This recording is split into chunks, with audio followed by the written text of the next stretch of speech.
Hey guys, and welcome to my dummy 3-fly advanced guide. In this video I'm gonna talk about every method how you can 3-fly with your dummy.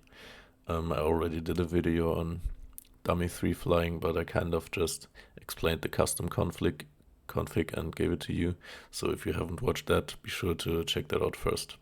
Thank you, and now let's get started. The first method I want to show you is just a normal 3-fly. It just works like that you fly straight up in a straight line and just do a normal hammer fly, but turn off the bind I showed you in my last video, and then the dummy is gonna hook the third tee. The problem is that you're bumping into each other all the time, which makes it really rough to have a stable fly. And also flying sideways, as you can see here, can be really bad. So that's not really the best method. The second method I want to show you is basically like the normal 3-fly, but you just try to release the hook a little bit earlier so that the third tee at the bottom doesn't bump into the middle tee. That makes the fly much more stable, and if you've mastered it, it's actually a really good alternative to pseudo flying or something like that. So that's a good thing to keep in mind, but still not the best method. The third method I want to show you is just like the normal fly as well, but you just try to miss every second hook. That leads to the third tee again not bumping into your middle tee and makes the fly much more stable. Actually, this method is way better than it looks, especially if you have trained it a bit. And yeah, sometimes it can be a little bit hard to miss the hook actually if the bottom tee is way too far at your middle tee, or way too close to your middle tee. It's sometimes actually hard to miss the hook, which will lead to the drag tee into bumping in the middle tee again. But when mastered, it can actually be really good. The next method, and the method I'm using the most because it's probably the best, is the pseudo 3-fly.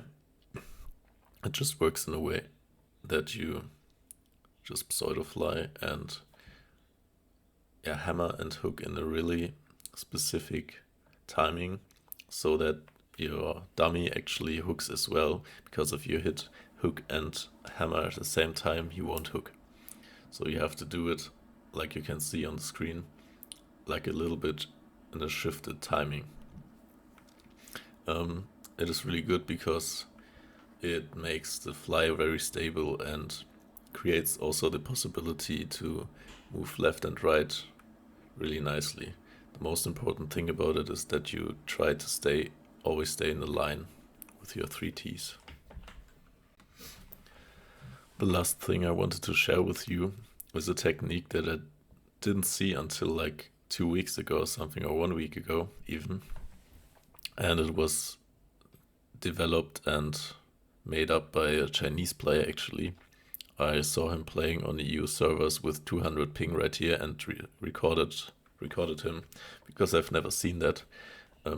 It's actually a technique where you 3-fly with only copy, so you don't have deep fly on, you don't have anything on but copy, and you control the middle tee, like you can see here. He's hammering up and hooking down every now and then, so you can 3-fly like that. I think it's pretty self-explanatory, even though it's super hard and looks kind of goofy. I thought it looks weird as well, but it's actually much better than it looks, because when you move left and right, both the driver and the hammerer both move left and right, which kind of makes the 3-fly pretty stable. And no matter how the bottom tee that is dragged moves around, he can just always adjust to that, He doesn't have to fly in a straight line, which makes it actually better than you might think. That was already it. Thank you guys for watching. I'm trying to keep the videos a little shorter so they are more enjoyable, because I think 20-minute videos tutorials are not really necessary, but I just wanted to go in depth, but I'm trying to make them a little bit shorter now. I hope you enjoyed and learned something. If you have any questions, leave them in the comments, or visit my Discord or my stream on twitch.tv/Mr.Teetorial. and ask me there. Until next time, see you.